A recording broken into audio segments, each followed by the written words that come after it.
My name's Imran, this is my cat Prince back in Ohio, and I, like many others, sold my $2,000 digital camera to buy a film camera instead, and my only regret is not doing it sooner. I know that's cheesy, but I'm serious. Now, I ended up being inspired by my good friend Nick, who had the exact same camera I had, the Sony A7 III, but he only had it for 3 months before he ended up selling it to shoot purely analog or film. Now, I thought he was a little crazy at first, but then I realized he was onto something. How many of us have a really capable mirrorless camera or DSLR and it just sits in the closet for the majority of the year? Like, I know that was the case for me and my Sony A7 III. I really only brought it out if I was planning on shooting a video or if I was gonna take headshots for college students for free. Because if you don't have a LinkedIn profile picture where people can count literally every one of your eyebrow hairs, what are you doing? So I had a conversation with my friend Nick about why we both sold our $2,000 digital cameras to switch to film, and I think it's kind of an insightful conversation to sit in on. Here's that conversation along with some of the favorite film photos we've taken over the last couple months. Let's have a quick conversation about why we just sold our like $2,000 cameras, digital cameras, to just switch to film.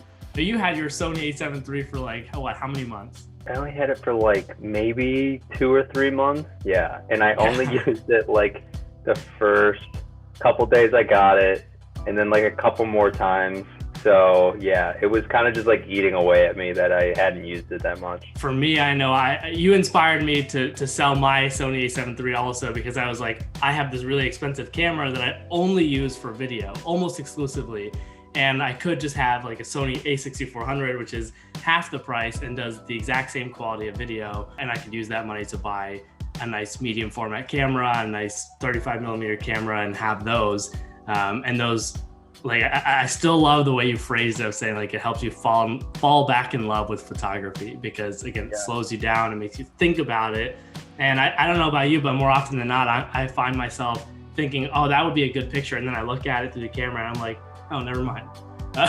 Which I would never ever do with the digital camera. I'd be like, yeah, I'll take it anyway, because why not? There's no consequence. It's almost too easy. It really is. Like you don't have to like dial in any settings. You're just point and shoot and it turns out perfect every time. So it's like, what's the fun in that almost? Like, yeah, it's so easy to be like, well, I'm gonna take 100 shots here because I can, and I'll sort through what's good later, versus like, once you start to realize like the limitations of film, is like, okay, you got to take a step back and realize that every shot costs you like 50 cents. And then if you get it wrong, you don't get to review it, right? Like, that's the fun of it. You just get to slow down. You do. You have to be intentional with every single shot you take. And there's no just like holding down the trigger and hoping that one of them turns out right. Like, you actually have to time it. Like, if you want to get someone jumping up in the air, you have to time it right. You don't just take 10 and hopefully one of them hits. When you first start getting into it, you're like, oh, well, why are my first couple rolls terrible?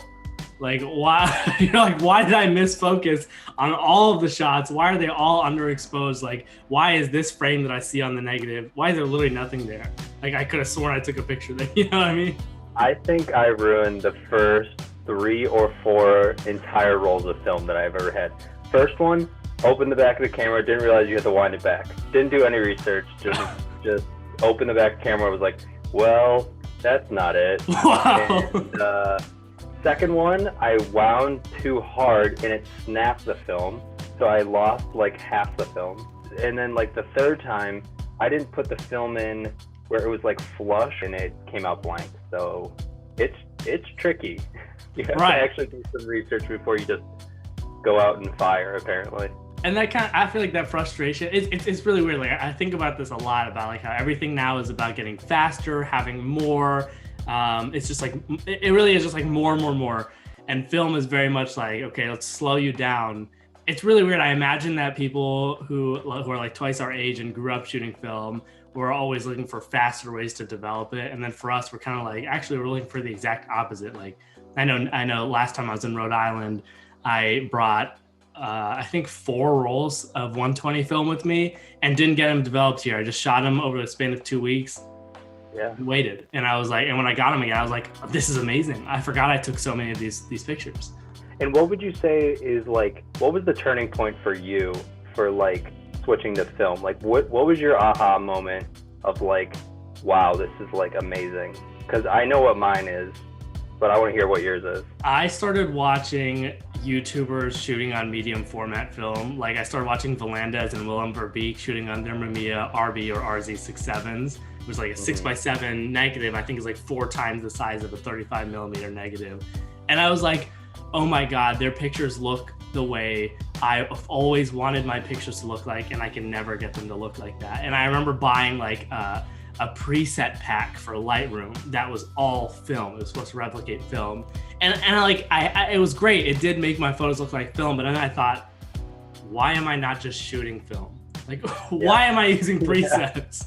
So that was kind of like the moment for me. Yeah, mine was, I took my Canon AE-1 to like a party, or like I was hanging out with friends, and I like just dialed in all the settings, and I like literally just passed around my camera and said like, take as many photos as you want.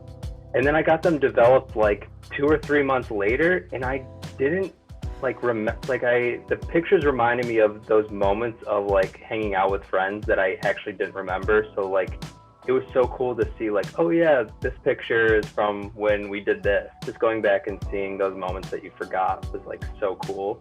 And then having like the ability to have like your friends just take photos whenever they want and stuff. So exactly, pretty cool. Exactly, that's it, man. This, like the soft quality of film too, it just makes it feel like you're looking at a dream.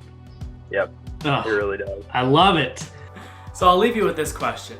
Did you switch from digital to analog? Are you thinking about it? Are you doing some kind of hybrid like I am, where I use this beautiful Sony a6400 to shoot my videos, but I'm mostly taking my photos with film? Share your story in the comments. I really want to hear more about how other people had a similar journey to me, or a somewhat similar journey to me and Nick. And I want to hear how you found joy in film in a world where digital is easier and more accessible than ever. But thanks so much for watching. If you want to be the first to know when I drop new videos, hit that subscribe button on your way out. I'll see you in the next video.